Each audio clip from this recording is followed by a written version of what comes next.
अस्सलामु अलैकुम वरहमतुल्लाहि वबरकातुहू। तमाम इस्लामी भाइरनि खे अर्ज़ कंदो हलां त अल्हम्दुलिल्लाह अज़्ज़ वजल माह रमज़ान मुबारक जी बाबरकत प्यारियूं घड़ियूं असांजे दरमियान आहिनि। असां अल्हम्दुलिल्लाह अज़्ज़ वजल रमज़ान मुबारक जा रोज़ा रखूं पिया, तरावीहूं पढ़ूं पिया, असां क़ुरान पाक जी तिलावत करियूं पिया था। आख़िरी अशरे में ख़ुसूसी इबादत जेका रमज़ान मुबारक जी आहे उन्ही खे एतिकाफ़ चयो वेंदो आहे। प्यारे आका सल्लल्लाहु ताला अलैहि वसल्लम रमज़ान मुबारक जे आख़िरी अशरे जो आख़िरी ॾहाके जो एतिकाफ़ फरमाईंदा हुआ। अवां तमाम इस्लाम भाइरनि खे मां दावत ॾींदुसि त अवां बि हिन सुन्नत खे अदा करण जे लाइ सुभाणे दावत इस्लामी जे मदनी मराकज़ में ख़ुसूसन फैज़ान मदीना में अची करे एतिकाफ़ कयो। 10 ॾींहंनि जो एतिकाफ़ थींदो, आख़िरी ॾहाके जो एतिकाफ़ थींदो।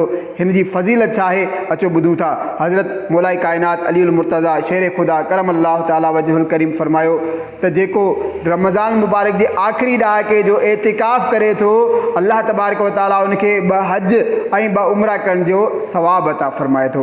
अचो हज ऐं उमरे जो सवाब कमाइण जे लाइ, अल्लाह पाक जे घर में धरणो हणी वेहण जे लाइ, पंहिंजूं दुआऊं क़बूल कराइण जे लाइ अचो अल्लाह पाक जे पाक घर में एतिकाफ़ कयूं, धरणो हणी वेहूं था। अल्लाह पाक ज़रूरु करम कंदो, रहीम आहे, रहमान आहे, असां ते ज़रूरु करम कंदो। अव्हां खे दावत आहे, अव्हां जिथे बि आहियो अव्हां दावत इस्लामी जे मदनी मराकज़ सां राब्तो कयो।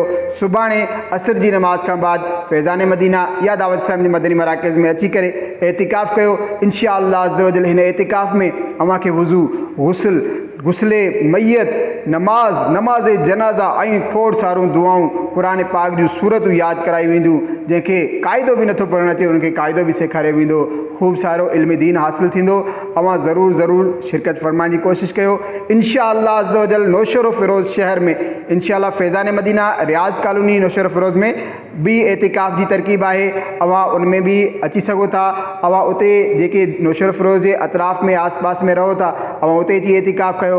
अव्हां मुंहिंजो नंबर नोट करे छॾियो, अव्हां हिन नंबर ते पंहिंजी एंट्री कराए छॾियो ऐं सुभाणे असर जी नमाज़ फैज़ान मदीना में अदा कयो। इंशाअल्लाह अज़्ज़ वजल गजी सजी एतिकाफ़ कंदासीं ऐं रमज़ान जूं बहारूं हासिल कंदासीं। मुंहिंजो नंबर नोट कंदा 0304 76 90 573 0304 76 90 573 ही मुंहिंजो नंबर आहे।